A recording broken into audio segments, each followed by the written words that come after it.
Ahora estás escuchando Podcast Agricultura, tu podcast con información agrícola.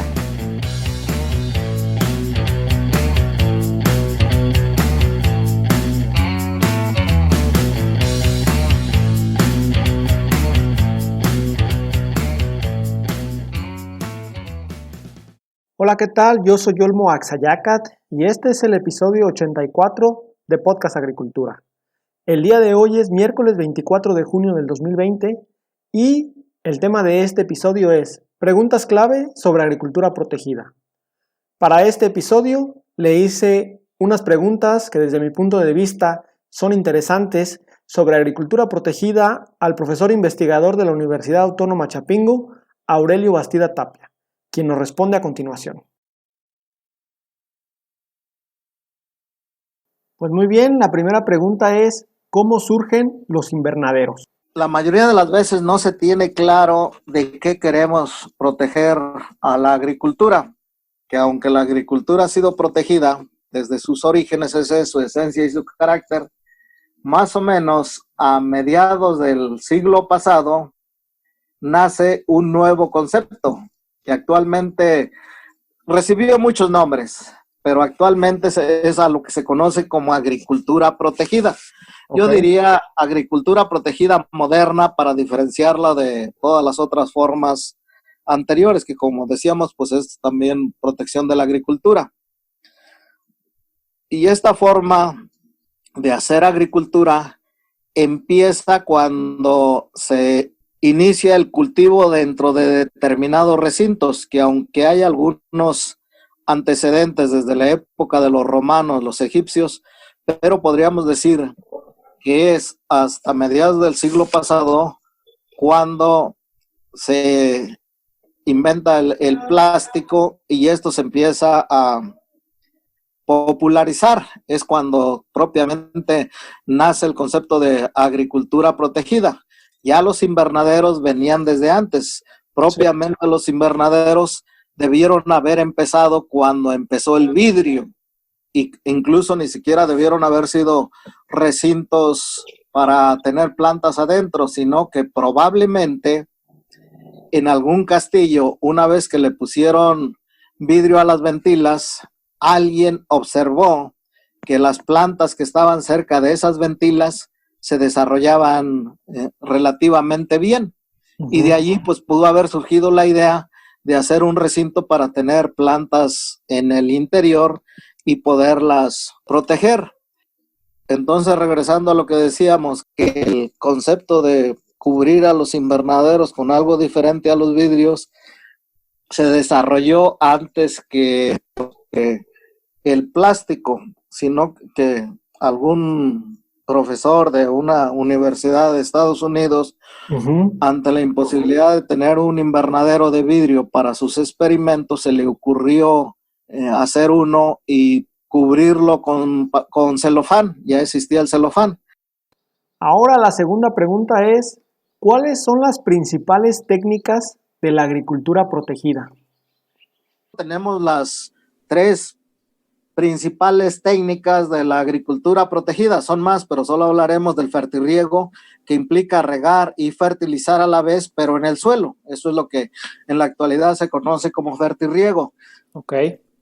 Y la hidroponía, que implica utilizar materiales diferentes al suelo, que son los sustratos, o la misma agua con los fertilizantes, y entonces ya hablamos de una solución nutritiva donde se están desarrollando las raíces. Incluso lo otro de asperjar agua sobre las raíces en un recinto oscuro para que éstas no fotosinteticen y estén blancas y puedan cumplir con su función, que a lo que se conoce como aeroponía. Uh-huh. Y bueno, de ahí derivan otra serie de cuestiones. Lo que es la acuaponía, pues es una de las versiones de la acuaponía es tener peces dentro de la solución nutritiva o dentro del agua con la que se va a regar las plantas, y se supone que las excretas de los peces sería parte de los nutrientes que irían para las plantas. Y lo último que tendríamos de estas grandes tecnologías, pues serían los acolchados. Poner una cubierta impermeable, un plástico en el surco o en la cama de cultivo con la finalidad de que el agua no se evapore, y de allí pues muchas otras finalidades, pero va a depender también del color del plástico, porque por ejemplo, para impedir que germinen las semillas de maleza, tiene que ser un plástico que no deje pasar la luz. Si es un plástico transparente o que deja pasar la luz, pues las semillas de todas maneras van a germinar debajo. Okay. Entonces, son muchas las funciones de los acolchados, pero también está en relación a el color de estos acolchados y si dejan o no dejan pasar la luz. Entonces, y por último, la tercera pregunta es, ¿cómo implementar de manera adecuada una estructura de la agricultura protegida? Primero tienes que identificar, que se tiene que identificar qué problemas quieres resolver y después pensar en con qué tecnología, y no como ahorita todavía es muy común que todo mundo con la idea de aumentar la producción, lo que hace es pensar en un invernadero. Y entonces, bueno, pues los invernaderos fueron las tecnologías que allá por los años 60, 70 se empezaron a difundir mucho más, y de allí que en la actualidad tengamos una serie de estructuras que no están usándose apropiadamente, porque además, cuando hablamos de invernaderos y los cerramos completamente, pues es cuando se van a notar una serie de esto de la temperatura, disminución de la cantidad de CO2 y muchos otros más que no necesariamente van a ser los apropiados para los cultivos. Entonces, la pregunta que siempre se debe contestar es qué problemas tienes en tu cultivo y cómo lo puedes resolver, pero no es así de escueto el asunto, porque esos problemas o incluso las mismas estructuras tienen que estar en función de en qué lugar de la República o en qué lugar del planeta está, y eso pues está en función también de un clima determinado. No es apropiado, como me decía alguno de mis paisanos allá en el Valle de Toluca, abajo del Nevado de Toluca, que había visto su invernadero allá en Culiacán. Estamos hablando más o menos de alrededor de 50, 60 metros sobre el nivel del mar, cuando mucho, y que qué bonito se veía, lleno de jitomate. Por eso es que se lo trajo. Y estamos hablando de un invernadero muy alto, más o menos 4 metros al canal, unos 6.5 altura total, y en ese momento lo que le decía a este señor, pues sabe qué, que para calentar en el invierno, pues lo que debe hacer es a la altura del canal ponerle otro plástico con la finalidad de que no caliente todo el volumen de aire que tiene encerrado ahí. No me hizo caso, él estaba muy emocionado con su invernadero. Después, en alguna ocasión que fui a verlo nuevamente, le preguntaba que cómo le había ido. Dice, no, paisano, ¿cómo traga gas este invernadero? De plano nomás no pude con él. Pues es que es una tecnología que estaba pensada para otro tipo de clima, no para acá, para el pie del Nevado de Toluca. Entonces, y esta situación es un error que se comete muy frecuentemente.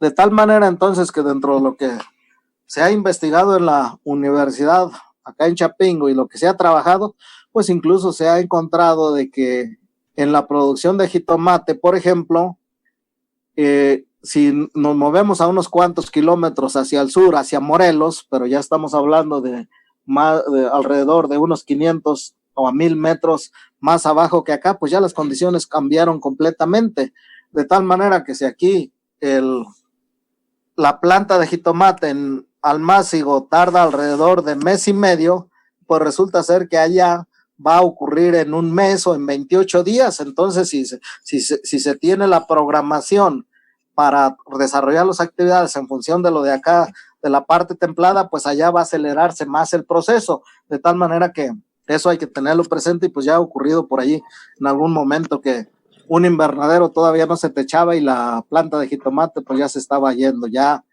se estaba pasando para trasplantarla. Entonces esta problemática es muy común. Ahora bien, el invernadero, si bien es cierto que se está pensando o se está trabajando, haciendo investigaciones para llevarlo a otros cuerpos celestes como sería la Luna o sería Marte, pero allá no tenemos atmósfera, es una de las primeras cuestiones, de tal manera que allá sí hay que recrear una atmósfera cerrada, Sí. Pero acá, si hablamos de recrear una atmósfera cerrada, pues desde el punto de vista técnico, desde el punto de vista de desarrollo tecnológico, pues estaría muy bien, pero ¿para qué la quieres? Pues para producir. Si es para investigar, pues está bien, pero si es para producir, resulta ser que el tener el clima más apropiado puede salir muy caro, de tal manera que si tienes un producto normal y que vas a competir contra otros que están incluso a campo abierto, pues te va a salir carísimo producir, de tal forma entonces que esto se tiene que asociar ya cuando hablamos de la producción en la realidad con los productores, pues tendríamos que relacionarlo con los costos de producción, y ahí es donde ya la tecnología no es tan bonita porque ya es muy cara. Hasta aquí el episodio del día de hoy. Muchísimas gracias por escucharme. Recuerda que yo te espero el día de mañana con un episodio más de Podcast Agricultura. Hasta luego.